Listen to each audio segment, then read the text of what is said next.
महापालिकांच्या निवडणुकीचा जाहीर प्रचार 13 जानेवारीला संध्याकाळी 5:30 वाजता संपलाय। मात्र घरोघरी जाऊन प्रचार करायला निवडणूक आयोगाने परवानगी दिली आणि यावरूनच आता विरोधकांनी निवडणूक आयोग आणि सत्ताधाऱ्यांवर जोरदार हल्लाबोल केला। या मुद्द्यावरूनही आता सत्ताधारी आणि विरोधक आमने सामने आलेले आहेत। मतदारांना जाऊन भेटू शकता, पण पत्रक वाटू शकत नाही, मग कदाचित पैसे वाटू शकता असं त्यांना म्हणायचं असेल। हारलेली गोष्ट परत पुन्हा जिंकण्यासाठी म्हणून निवडणूक आयोग सरकारला मदत करते। मला जर सांगाल तर मी संजय राऊतला तिळगुळ देईन, कधीतरी गोड बोल बाबा। त्यांना मुभा मिळावी घरोघर जाऊन पैसे वाटण्याची, म्हणून हा नियम। मतदान कोणाला करायचं लोक करतील, पण भेट घेणं हे काही नियमातच आहे। राज्यात 29 महापालिकांच्या निवडणुकांची रणधुमाळी सुरू आहे। जाहीर प्रचार 13 जानेवारीला संध्याकाळी 5:30 वाजता संपलाय। मात्र 14 जानेवारीला म्हणजेच मतदानाच्या आदल्या दिवशी 5 वाजेपर्यंत घरोघरी जाऊन प्रचार करायला निवडणूक आयोगाने मुभा दिली आहे आणि यावरूनच विरोधकांनी आता निवडणूक आयोग आणि सत्ताधारी भाजपवर आरोपांच्या फैरी सुरू केल्या। घरोघरी जाऊन प्रचार करायला दिलेल्या मुभेवरून मनसे अध्यक्ष राज ठाकरे यांनी निवडणूक आयोगाच्या कारभारावर ताशेरे ओढले। सत्ताधाऱ्यांना पैसे वाटण्यासाठी मुभा देण्यात आली आहे का असा थेट सवाल करत राज ठाकरेंनी हल्लाबोल केलाय। तर हारलेली निवडणूक जिंकण्यासाठी प्रयत्न सुरू असल्याचा आरोपही मनसे अध्यक्षांनी सत्ताधाऱ्यांवर केलाय। या सरकारला काय हवंय याच्यासाठी म्हणून निवडणूक आयोग जे काही काम करते याच्यामध्ये काल त्यांनी एक नवीन नोटिफिकेशन काढलं की आज मतदानाच्या आदल्या दिवशी तुम्ही 5 वाजेपर्यंत मतदारांना भेटू शकता।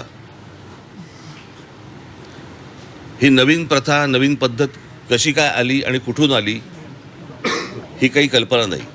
आणि आजच कशी अचानक आली, जी विधानसभेला का नव्हती, जी लोकसभेला का नव्हती, जी अगोदरच्या कुठच्याही निवडणुकांना का नव्हती, ही आत्ता कशासाठी आली। आणि त्याच्यात त्यांनी सांगितलं की तुम्ही मतदारांना जाऊन भेटू शकता, पण पत्रक वाटू शकत नाही, मग कदाचित पैसे वाटू शकता असं त्यांना म्हणायचं असेल।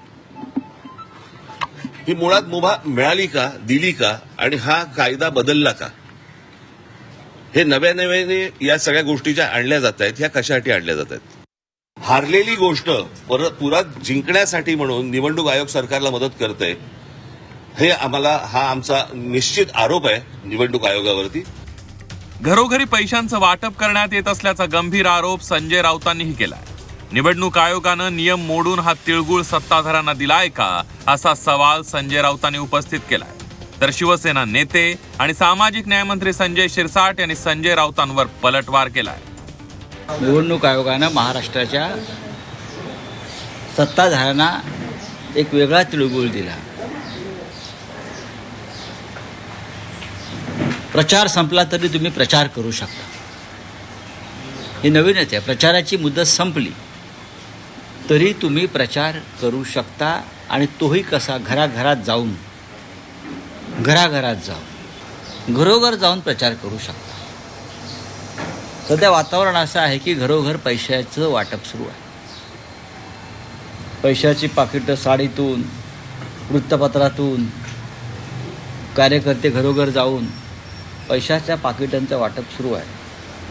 त्यांना मुभा मिळावी घरोघर जाऊन पैसे वाटण्याची, म्हणून हा नियम, आधीचा नियम मोडून हा नवीन तिळगुळ निवडणूक आयोगाने दिला का अशी मतदारांच्या मनात शंका आहे। या निवडणुकीमध्ये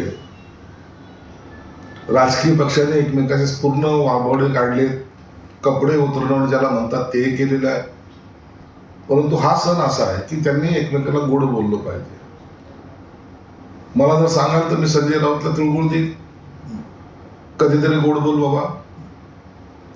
इतरांचं काय होईल, परंतु त्यांनी सुद्धा आजपासून गोड बोलावं अशी त्यांच्याकडून अपेक्षा आहे। संभाजीनगरमध्ये साहेब कोणाला तुम्ही देऊ इच्छित आहेत, जसं की दानवे असतील, खैरे असतील, असं तुमच्या पक्षात आज गोड बोलण्याचा दिवस नाही। संभाजीनगरमध्ये तर मी खैरेंना देईन, कारण की खऱ्या अर्थानं थोडा ज्या काही माणुसकी किंवा निष्ठा ज्या राहिल्यात त्या चंद्रकांत खैरेंकडे, म्हणून त्यांना माझ्या शुभेच्छा आहेत। तर निवडणूक आयोगानं नियमामध्ये कोणताही बदल न करता भेटीगाठी घेण्याची मुभा दिल्याचं महसूल मंत्री चंद्रशेखर बावनकुळेंनी म्हटलंय। हा नियम अगोदरपासूनच असल्याचंही बावनकुळेंनी सांगितलं. केंद्रीय निवडणूक आयोग किंवा राज्य निवडणूक आयोग यांच्या मध्ये नियमामध्ये कुठलाही पेपर कुठलीही जाहिरात न करता, कुठलेही त्या ठिकाणी हँडबिल पोस्टर न वाटता आपल्याला उमेदवाराला घरोघरी जाता येतं.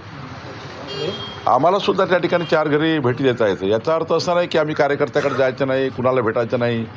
काही समाजात प्रतिष्ठित लोक असतात, त्यांना भेटता येतं. शेवटी मतदान कुणाला करायचं लोक करतील, पण भेट घेणं हे काही नियमातच आहे.